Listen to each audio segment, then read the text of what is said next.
Hello aspirants, welcome to the riddle. আজকে আমরা যে বইটা রিভিউ করছি সেটা হচ্ছে ক্র্যাকের পুলিশ সার্ভিস 6th এডিশন বইটা। এই বইটা দেখতে খুবই ছোটোখাটো আর পাতলা একটা বই, বাট এর মধ্যে যে ইনফরমেশানগুলো জিস্ট করে দেওয়া আছে ওয়ান লাইনার হিসেবে, তো বইটা প্রিলিমস মেন্স বোথ ক্ষেত্রে ইউজ করা যেতে পারে, বাট মেন্সের ক্ষেত্রে একটু স্ট্যান্ডার্ড লাগে। কনস্টেবল বা এক্সাইজ কনস্টেবলের ক্ষেত্রে তোমরা বইটা মেন্সের ক্ষেত্রেও ইউজ করতে পারো, বাট অন্যান্য একটু অফিসার র্যাঙ্ক বা একটু হায়ার গ্রেডের পরীক্ষা তোমাকে আরও হয়তো সঙ্গে লুসেন্ট বা তোমাকে একটু টেক্সট বই ফলো করতে হতে পারে। তো মেনলি ওয়েস্ট বেঙ্গল পুলিশের প্রিলিমস এক্সামগুলোর ক্ষেত্রে এই বইটাই মোটামুটি কভার হয়ে যায়। যেমন সিভিল ডিফেন্সের ক্ষেত্রে অফিসার কাম ইন্সট্রাক্টর, বা ওয়েস্ট বেঙ্গল পুলিশের sub inspector constable, excise constable, jail police, আরপিএফের কনস্টেবল, এসএসসি জিডি। যদিও এসএসসি জিডি আর একটু স্ট্যান্ডার্ড এক্সাম হয়, তাও এইটা বইটা থেকে ম্যাক্সিমামটাই কভার হয়ে যায়। তোমরা চাইলে বইটা কলেজ স্ট্রিট মার্কেট থেকেও কিনতে পারো, বাট যেহেতু এখন প্যান্ডেমিক ট্রেন বন্ধ, নট অ্যাভেলেবেল, তাই আমি বইটা অনলাইনে কিনেছিলাম এবং অনলাইনে আমার বইটা কিনতে দাম পড়েছিল 360 টাকা, 34% ডিসকাউন্ট করে। তো তোমরা দেখতেই পাচ্ছ বইটার 5th রিভাইজড এডিশন বেরিয়েছিল ফেব্রুয়ারি 2021-এ, অ্যান্ড 6th এডিশন বেরিয়েছে যেটা আমি কিনেছি সেটা এপ্রিল 2021-এ। আমি জানি না এটার খুব একটা মেজর ডিফারেন্স আছে কিনা, বাট আমার যেটা মনে হয় সেটা হচ্ছে প্র্যাকটিস সেটগুলোতে হয়তো কারেন্ট অ্যাফেয়ার সেকশন বা প্র্যাকটিস সেটগুলোতে হয়তো স্লাইড চেঞ্জ থাকতে পারে। বাট যেহেতু আগের এডিশনটা আমি ব্যবহার করিনি, আমি বলতে পারবো না যে অন্যান্য এডিশনের সঙ্গে এর ডিফারেন্সটা কী। তো চলো দেখি।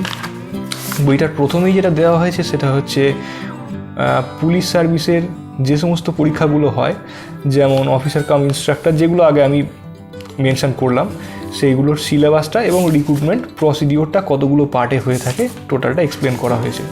বইটার ফার্স্ট পার্টে যেগুলো দেওয়া হয়েছে সেটা হচ্ছে তোমার প্রিভিয়াস ইয়ার্স পেপার। তোমরা জানো যে প্রত্যেকটা সেটা যে কোনো এক্সামই হোক না কেন, প্রিভিয়াস ইয়ার্স পেপার একটা মেজর রোল প্লে করে। তো সেই দিক থেকে এই বইটা খুবই হেল্পফুল হবে, কারণ 14টা সেট দেওয়া হয়েছে। তোমরা কী কী সেট আছে দেখতে চাইলে ভিডিওটা পজ করে একবার দেখে নিতে পারো। তো ফার্স্ট দুটো যে পেপার ওয়েস্ট বেঙ্গল পুলিশের কনস্টেবল প্রিলিমস 19 অ্যান্ড কনস্টেবল মেন্সের যে 2020 পরীক্ষার যে রিসেন্টলি হলো, তার অ্যান্সারগুলো এক্সপ্লেন করেনি এরা, জাস্ট একটা অ্যান্সার কি ফরম্যাটে 1A 2B এইভাবে দিয়ে দিয়েছে। এই দুটো পেপার ফার্স্ট। বাট তারপর থেকে যদি আমরা দেখি, অর্থাৎ sub inspector of West Bengal police preliminary 2018 থেকে, সেক্ষেত্রে কিন্তু এই যে কটা কোয়েশ্চেন আছে তাদের প্রত্যেকের শেষে অ্যান্সারগুলো এইভাবে এক্সপ্লেন করে দেওয়া হয়েছে। তো প্রথমেই জেনারেল স্টাডিজে যে টপিকগুলো কভার করা হয়েছে সেটা আমরা একটু দেখে নিচ্ছি। সেটা হচ্ছে Indian history, Indian national movement, world and Indian geography, Indian constitution, Indian economy, general science and static and traditional GK. প্রথমেই যদি হিস্ট্রির কথা বলি, বইটা খুব সুন্দর একটা ওয়ান লাইনার ফরম্যাটে করা হয়েছে, যেটা মনে রাখতে বিশেষ করে বাংলা মিডিয়ামের স্টুডেন্টদের খুবই সুবিধা হবে। তো প্রথমে দেখতে পাচ্ছ বইটা শুরুই হচ্ছে কতগুলো গ্রন্থের নাম এবং তাদের রাইটার দিয়ে। দেন যদি চলে আসি, ইন্দাস ভ্যালি সিভিলাইজেশন দিয়ে শুরু হচ্ছে। এই আইভিসির যে সাইটগুলো ছিল তাদের আবিষ্কর্তা এবং তাদের যে স্পেশাল ফিচারগুলো আছে সেইগুলো অন্যান্য বইয়ের মতোই এক্সপ্লেন করে দেওয়া হয়েছে ওয়ান লাইনার ফরম্যাটে। দেন প্রতিবাদী আন্দোলনগুলো, অর্থাৎ বুদ্ধিজম, জৈনিজম, ওই জায়গাটা কভার করা হয়েছে খুব সুন্দরভাবে, জাস্ট একটা ওয়ান লাইনার পয়েন্ট। এবং মোস্ট ইম্পর্টেন্টলি আমি বইটা পড়ে যেটা দেখছিলাম, এই পয়েন্টগুলোর মধ্যেই মোটামুটি মোরলেস 80 to 90% এক্সাম কভার করে। মানে এর বাইরে কোয়েশ্চেন তো খুব একটা দেখিনি, একটু মেন্স বা একটু স্ট্যান্ডার্ড এক্সামে হয়তো এর বাইরে হতে পারে, কিন্তু মোটামুটি এর মধ্যেই থাকে। যেমন বুদ্ধিজমের ক্ষেত্রে যদি দেখি, 29 বছরের বয়সে গৌতম বুদ্ধ গৃহত্যাগ করেন, এটাকে বলা হচ্ছে মহাবিনিষ্ক্রমণ। এবং তিনি গোরখপুর জেলায় কুশীনগরে গৌতম বুদ্ধের মৃত্যু হয়, এটাকে বলা হচ্ছে মহাপরিনির্বাণ। অর্থাৎ এই কোয়েশ্চেনগুলোই তোমরা একটু অ্যানালিসিস করে দেখবে পরীক্ষার। মোটামুটি রাজনৈতিক আধিপত্যের যুগ, অর্থাৎ যখন থেকে ষোড়শ মহাজনপদ শুরু হচ্ছে। মেডিভাল হিস্ট্রির আমাদের ডাইনাস্টিগুলো আছে সেইগুলো, যেমন মগধের উত্থান, হর্ষঙ্ক, নন্দ, মৌর্য, এইভাবে। তো এইভাবে হিস্ট্রিগুলো ওয়ান লাইনার করে বর্ণনা করা হয়েছে। তারপরে যদি দেখি মডার্ন ইন্ডিয়াতে যে ব্রিটিশ এক্সপানশন কীভাবে হয়েছিল, দেন যদি ন্যাশনাল মুভমেন্টের পার্টটা দেখি, রিভল্ট অফ 1857 থেকে প্রত্যেকটা পয়েন্ট কোথায় হয়েছিল এবং সেখানকার এই যে বিদ্রোহ কোথায় হয়েছিল এবং কত তারিখে হয়েছিল, সেখানকার নেতা কে ছিলেন, সেখানকার লিডার প্রত্যেকের নামগুলো খুব সুন্দর করে বর্ণনা করা হয়েছে। তারপর ন্যাশনাল কংগ্রেসের যে সেশনসগুলো, সেই সেশনে কে কে সভাপতিত্ব করেছিলেন এবং তাদের মেন মোটো কী ছিল সেইগুলো। তো যেমনটা তোমরা দেখতে পাচ্ছ, এখানে হিস্ট্রি কভার করার পর হিস্ট্রির যে ইম্পর্টেন্ট কোয়েশ্চেন্স এমসিকিউগুলো এখানে দিয়ে দেওয়া হয়েছে, এবং সেন্ট্রালের যে এক্সাম অর্থাৎ এসএসসি জিডি বা আরপিএফ এসআই এর যে কোয়েশ্চেন্স দেখিয়ে দিই আমি। এখানে ইম্পর্টেন্ট এমসিকিউগুলো বর্ণনা করা হচ্ছে, যদিও এর মাঝেও অনেক প্রিভিয়াস ইয়ার্স কোয়েশ্চেন্স আছে, সেটা ওয়েস্ট বেঙ্গল পুলিশ হোক বা ডব্লিউবিসিএস হোক, অনেক কোয়েশ্চেনই এখান থেকে রিপিট করে। বাট এখানে সেকশান আলাদা করে দেওয়া হয়েছে শুধুমাত্র সেই সাবজেক্টটার SSC GD and RPF SI এর। তো এটা একটা প্লাস পয়েন্ট যে আলাদা করে তুমি অনেকগুলো কোয়েশ্চেন্স স্টাডি করতে পারবে হিস্ট্রি। তো ওকে, তো নেক্সট পার্টে চলে আসি। নেক্সট পার্টটা হচ্ছে জিওগ্রাফি। জিওগ্রাফি ফার্স্ট যেটা দেওয়া হয়েছে ওয়ার্ল্ড জিওগ্রাফি। ওয়ার্ল্ড জিওগ্রাফির যে টপিকগুলো ম্যাক্সিমাম আসে সেটা হচ্ছে পৃথিবীতে কোনটা লার্জেস্ট, কোনটা স্মলেস্ট, ওই পার্টগুলো, কোনটা লেন্দিয়েস্ট। ফিজিক্যাল ফিচার বলি বা পলিটিক্যাল ফিচার বলি, এনারা যেটা করেছেন সেটা হচ্ছে যখন ফিজিক্যাল ফিচার বা পলিটিক্যাল ফিচার মেনশন করেছেন, সেখানে ওয়েস্ট বেঙ্গলের ক্ষেত্রে উচ্চতম কোনটা বা ওয়েস্ট বেঙ্গলের ক্ষেত্রে কোনটা সেটা একই সঙ্গে মেনশন করে দিয়েছেন এখানে। ইউজুয়াল হিস্ট্রির মতোই এখানে তোমার এমসিকিউসগুলো বর্ণনা করা হয়েছে জিওগ্রাফির, যেটা বোল্ড লেটারে যে অ্যান্সারগুলো আছে সেগুলো হচ্ছে রাইট অ্যান্সার এবং বাকিগুলো রং। তারপর এইভাবে নেক্সট চলে আসছি ইন্ডিয়ান কনস্টিটিউশন। কনস্টিটিউশনের হিস্টোরিক্যাল ব্যাকগ্রাউন্ড, দেন ইম্পর্ট্যান্ট আর্টিকেলগুলো এখানে দিয়ে দিয়েছে, এবং যেগুলো মোটামুটি সব আর্টিকেল তো পরীক্ষা আসে না, তো যেগুলো ইম্পর্ট্যান্ট তো তোমাকে এখান বাইরেও কিছু পড়তে হবে, বাট এখানে যেগুলো দিয়ে দিয়েছে সেগুলো পড়লেও হবে। তো যেগুলো মোটামুটি ইম্পর্ট্যান্ট আর্টিকেল সেগুলো এখানে মেনশন করে দিয়েছে। দেন তারপর citizenship, president, vice president, DPSP, fundamental right, fundamental duties,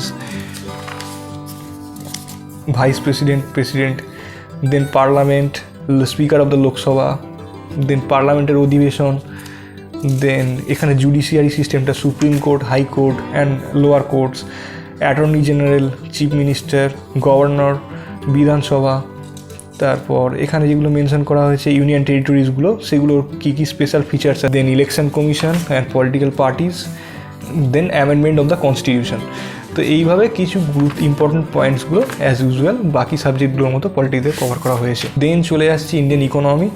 Indian ইকোনমিতে প্রথমেই যেটা এক্সপ্লেন করা হয়েছে সেটা হচ্ছে প্রথমেই যেটা ইকোনমির প্রাইমারি কনসেপ্ট যেগুলো হয়, ন্যাশনাল ইনকাম আর অর্গানাইজ অর্থাৎ capitalistic, state economy, mixed economy যেগুলো হয় সেগুলো এক্সপ্লেন করা হয়েছে।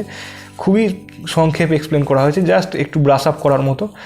দেন 5 ইয়ার প্ল্যানিং, দেন প্ল্যানিংয়ে কী কী গুরুত্বপূর্ণ পয়েন্টগুলো ছিল সেগুলো, নীতি আয়োগ, এখানে আছে পভার্টি অ্যান্ড আনএমপ্লয়মেন্ট, তারপর আনএমপ্লয়মেন্ট দূর করতে কী কী কর্মসূচি গ্রহণ করা হয়েছিল আমাদের ভারতবর্ষে। তারপর আসছে ল্যান্ড রিফর্মস, ইনফ্লেশনস। অনেক সময় স্ট্যাটিক জিকে হিসাবে কোয়েশ্চেন্স আসে যে গুরুত্বপূর্ণ আন্তর্জাতিক সংস্থাগুলো যেমন IMF, IBRD, তারপর world bank, then world trade organisations, Asian development bank, এগুলোর হেডকোয়ার্টার বা প্রতিষ্ঠা সাল, এগুলো সব এই ইকোনমিক্সের সঙ্গে অ্যাড করা হয়েছে।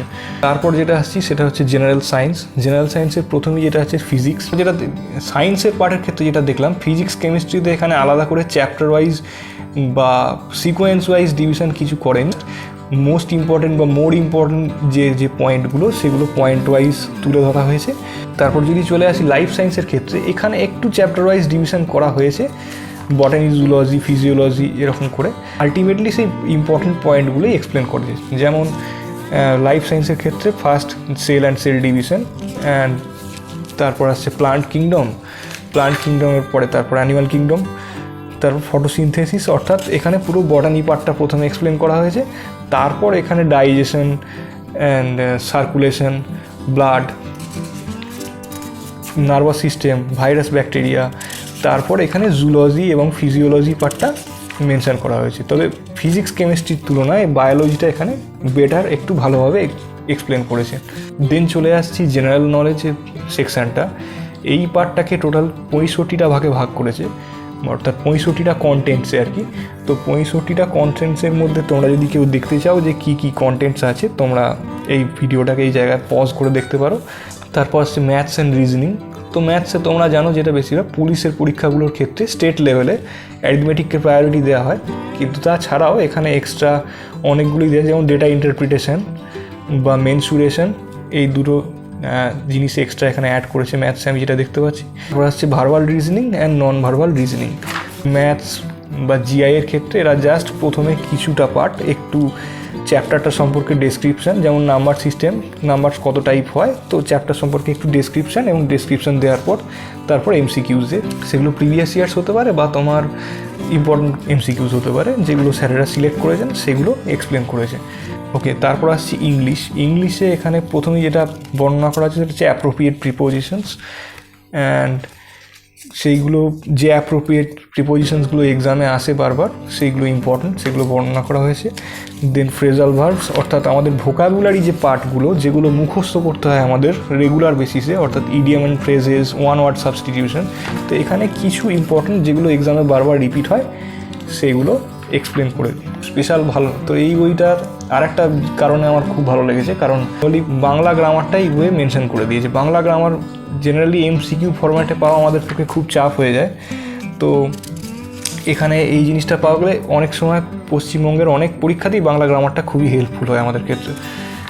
তো এখানে যথারীতি প্রত্যেকটা চ্যাপ্টার ওয়াইজ বর্ণনা করে, যেমন আগের চ্যাপ্টারে সন্ধি, এই চ্যাপ্টারে মেনশন করা হয়েছে সমাস এবং সমাস কত টাইপ হয়, এবং প্রত্যেকটা সমাস এবং সমাস বর্ণনার শেষে বিভিন্ন পরীক্ষায় সমাজ থেকে যে কোয়েশ্চেনগুলো এসছে, যেমন 2005-এ পিএসসি মিসলেনিয়াস বা 1998-এ পিএসসি ক্লার্কশিপ, এইগুলো। এবং বইটার একদম লাস্ট ফেজে দেওয়া হয়েছে 10টা প্র্যাকটিস সেট। প্রত্যেকটা প্র্যাকটিস সেটে 100টা করে কোয়েশ্চেন থাকবে, বাট এগুলোর কিন্তু এক্সপ্লেনেশন নেই, অর্থাৎ এগুলো সেই 1A 2B এইভাবে কিন্তু অ্যান্সার দেওয়া আছে। জেনারেলি আমার অভিজ্ঞতা অনুযায়ী ক্র্যাকের বইয়ে এই ধরনের অ্যান্সারে ভুল খুব কম থাকে, বাট তাও প্রিন্টিং মিস্টেক তো হতেই পারে, তো সেক্ষেত্রে এইটা একটা মেজর প্রবলেম হতে পারে। তো বইটা আমার নিজের খুবই ভালো লেগেছে পার্সোনালি। একটা ব্রাশ আপ বা পরীক্ষার আগে টোটাল সিলেবাসটা একবার জাস্ট চোখ বুলিয়ে রিভিশন করার জন্য।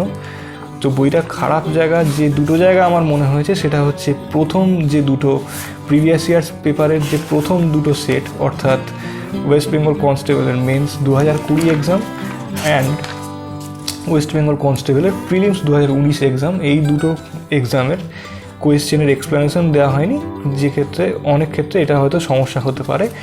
সেকেন্ড যেটা আমার খারাপ লেগেছে সেটা হচ্ছে এই যে প্র্যাকটিস সেটগুলো আছে, প্র্যাকটিস সেটগুলোর অ্যান্সারের এক্সপ্লেনেশন দেওয়া হয়নি। So if you think this video is helpful for you, hit a thumbs up and hit the subscribe button. Thank you.